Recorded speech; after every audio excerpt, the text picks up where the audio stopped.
Welcome to Kyouryuger's Summer Movie! And it's a musical. Look, I don't have anything against musicals, they're just really not my thing, and they don't really fit the beat, so to speak, of an action series, even one as musically themed as Kyouryuger is. The only musical I found I've liked is Dr. Horrible's sing-along blog, but that's because its main story is so damn funny, and the songs are really appropriate. It's a brand new day, and the sun is high. All the birds are singing that you're gonna die. How I hesitated, now I wonder why. It's a brand new day. And the original Willy Wonka movie, but that's more for the fantasticalness of the story, and Gene Wilder was insanely charismatic. So yeah, there are exceptions, and this isn't a hard rule. My disinterest in musicals in movie and television form, I have no issues with theater performances and stage plays doing that, oddly, as it fits better the stage medium, is from how the songs supersede the story and rarely accent it. How they act as shortcuts to relation of emotion, exposition, and events that, well, conflict with what I feel is a good presentation as they then rush everything. I find them intrusive when you get right down to it.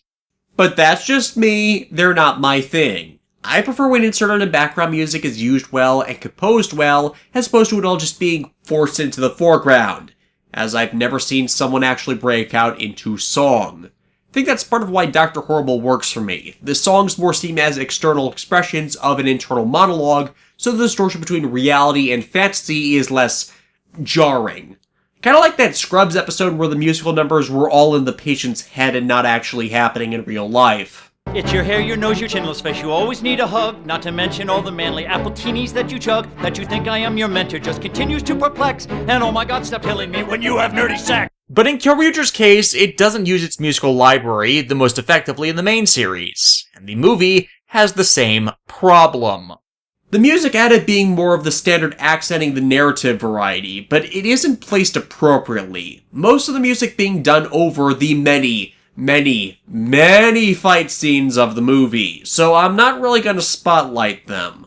To its credit, this is the film that allowed Kyouryuger to have the vast insert library it has, but not a lot of them made good or consistent appearances past this as you would expect, just them recycling endlessly the opening theme when they really should have saved it more. What probably also did not help this movie is it ran as a double feature alongside Kamen Rider Wizard and Magic Land, which, while harmless, was not a good movie, and you only need to see that once to see what absolute superfluous fluff it is. Also, like the opening episodes to the series, this movie also has a lot of missing and or deleted scenes. About 10 minutes worth of footage is out there from its home video release that, while much of the movie is fluff fights, the pacing is much improved if you choose to factor those in. Gaburincho music takes place between episodes 20 and 21 of the series. Because of, 1, storyline events in Kyouryuger preventing it from happening later, as the story arc locked itself up for the next 2 months. 2, it needs to happen before episode 29 because there are flashbacks to it in episode 29. 3, Bunpaki shows up in the film, so it can't be before Tessai's little tests. And 4, that's around when the movie actually premiered. Anyways, it opens on the concert of singing idol Miko, real name Mikoto Amano, with her somehow hit song about dinosaurs. More the problem of making the musical Sentai dinosaur themed, you kinda got a clashing of concepts, and this is one of them. You're not going to have a hit song based around animals in the pop genre. Cause I steal pets from the popular people and then dress the pets up like the popular people. I steal pets from the popular people and hide them all in a shed. I stand corrected. God damn you, Rachel Bloom. Anyways, her concert comes under attack by a D-Boss unit and Minami Tsukui. How many evil organizations has she worked for? Minami's playing Ashi, who, alongside Lamunea, are the underlings of a special Deba monster that is after Miko. Miko then evolved into a virus Digimon, which jump-started a stupid war with the Royal Knights. Because damn it, everything is gay about this! They threaten the audience with death if she doesn't come freely, which is where the Kyouryuger come into things. Already present in the audience, because as is revealed when Daigo gets Mikoto to safety, the two are old friends who met when Daigo was still traveling the world, and the two bonded over the strength of their dreams. Daigo's Way of the Dinosaur lifestyle he had been passed by his father, working to inspire her music. and help jumpstart the career she has. Mikoto showing how grateful she is towards that. Not like that! Having since they parted, worn a Dreamcatcher pendant Daigo made for her, representative of something to help in grasping her dreams. Also, fuck Kyouryuger for ripping this off and using this idea so horribly. Though there is a deleted scene that lampshades how Amy is not certain how she feels about Daigo getting other girls' attention. Though that's more a plot thread picked up when Yayoi enters the picture. Yeah, this is another Sanjo Sakamoto movie that really could have benefited from getting a director's cut, as the deleted scenes all do factor into both this singular story and the longer story arc this movie is part of. Sadly, by this point, Toei had discontinued the director's cut policy, which could have helped a few movies after this be less dumb. However, it's time once again to invoke a certain trope to Sentai, started 20 years before. There is a tradition Zyuden started that has been continued in every Dinosaur Sentai to date, and this is the only time they have ever played completely 100% straight. Ladies and gentlemen, allow me to introduce Ferocious Knight D, Death Ryuger, the evil Kyouryuger. And yes, evil with a capital E, as D is another D-Boss general, capable of using his flute buster to affect Mikoto and bring her under his spell, thus proving that she is a special human that he has been searching for over millennia, and fighting the defending Daigo to claim her. D's flute buster is absolute badass, by the way, and with it, even with the 5 Kyouryuger united, he just walks through them.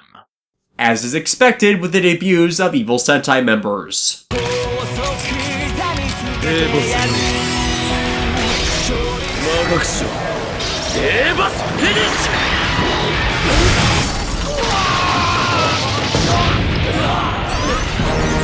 Honestly, D is one of the most badass, menacing, and effective villains the Kyouryuger face. In this single exchange, netting himself his win condition for his ultimate plan, and with how everything is framed, he initially does seem like an unstoppable force of nature.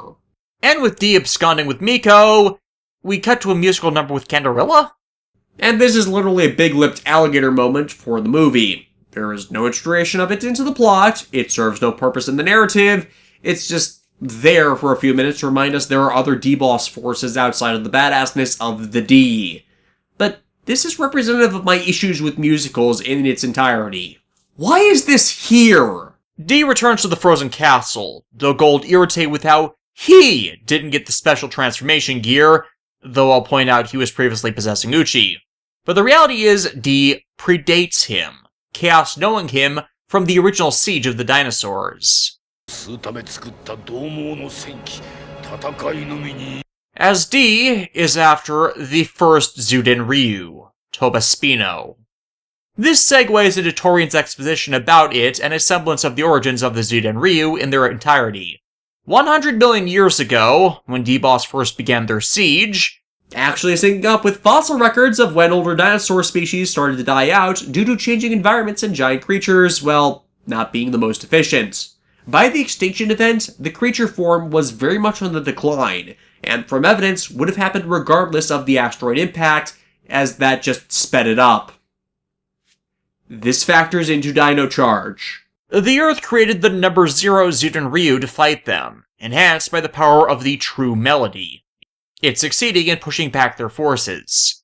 In response, D-Boss created D, who had the power to drive it mad, and enslaved it, only for Tobaspino to be sealed away for its own safety by a priestess part of a prehistoric race of pre-humans. And before people complain about how ridiculous that is, this is Riku Sanjo doing what he is good at in respecting the work of others and playing off of the greater established Super Sentai canon. Specifically, Zyurangers and O-Rangers, which had humans existing that far back. Yes, it's stupid, but if you got any bitching to do about it, you gotta go and do what I did and blame the late Noboru Sugimura for not knowing how time works. Please, no arguments about the convoluted nature of the Super Sentai timeline in the comments. This is one of the series where they were counting everything as one successive canon. But yeah, this really didn't help them, only encouraging the Earth, with Torian's help, to create the 10 Great Zyuden Ryu and the 13 Guardians, presumably over an extended period of time. But D believes that Mikoto is a descendant, or at the very least has the same affinity as these ancient priests, thus can draw out the melody they use to calm Tobaspino so he can properly enslave it. And it works, Tobaspino rampaging as D controls it with his music. This melody also bringing discord to the other Zyuden Ryu when the Kyouryuger call them, so they're all hit with his staff debuffs. And worse, when Ankidan and Bunpaki arrive...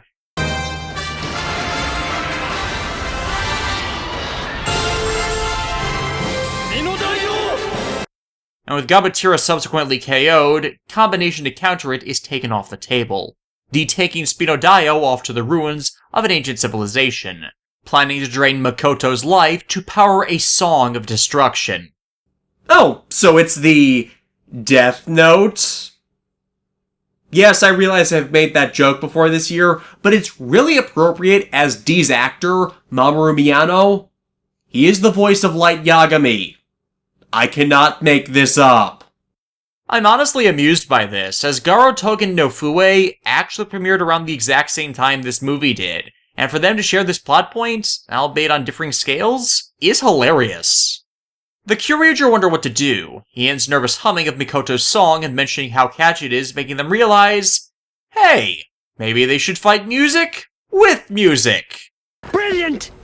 This probably being helped that the cast are pretty decent singers themselves. Daigo again flashing back to when he gave Mikoto the charm pendant after Amy reveals she has it after Mikoto lost it earlier, Daigo using it to motivate him into returning it. Thus, the group charged D's forces to save the world. What? 無駄な抵抗！誰そんなこと言う人！甘いな！不屈のブレイブがあるからどんな危機でも恥の俺たちそれが絶対だ！ゾクゾクするわとろけちゃう Phrasing! Cue big budget special effects stunt heavy conflict, Uchi getting a new battery tandem attack with the others, Ian cloning Amy with Futa Brain to overwhelm the Dino Girls with a multi-hit ride Sentai kick, and D forced into retreating to Spinodaio by Daigo's ferocity, raiding Kyouryuger countering the Navy Giant, and stabbing into it to let Daigo confront D inside while the rest maintain raiding Kyouryuger's power in restraining the stronger enemy mech. D admits this, revealing...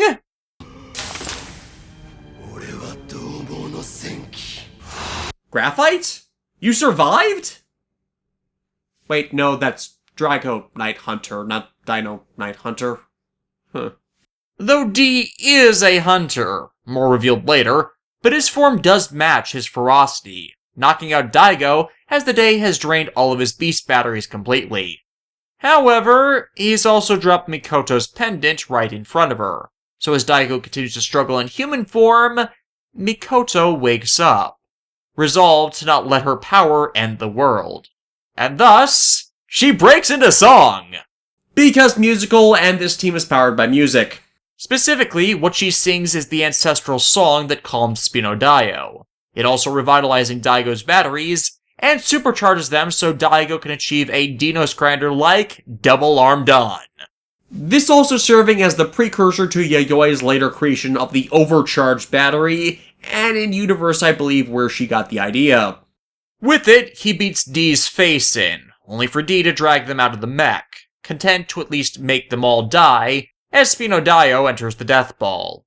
But, since raiding Kyouryuger can fly, it's an easy job for the others to save Daigo, leaving them to join together in song to help break Spinodaio from the spell fully by harmonizing with Mikoto's voice, and truly bring the mech online. Spinodaio thus being the one to destroy the blast before it can harm anything. Which thus begins the wrap-up, the group deciding to give Tonaspino's soul battery to Mikoto for safekeeping, as she continues her concert tour as... they really can't use it at this point anyways. Also marketing. Though sadly, as the others are baffled at Daigo's lack of reaction to such a confession, Daigo didn't actually hear it over the roar of the crowd. Oh well, it keeps things simpler in the shipping wars.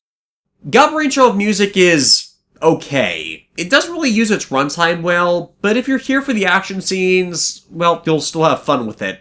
But the action definitely strangles out any complexity that could have been given, and just making this a bigger budget, slightly longer episode of the series with the basic save the endangered girl plot. They did not have the room for any more, as is a consistent problem for Sentai's movies. Personally, Tobespino's existence and his integration into the greater lore of the series are the best part of it, as is Ferocious Knight D himself, as he did have a pretty straightforward plan and was a pretty menacing villain for what he got.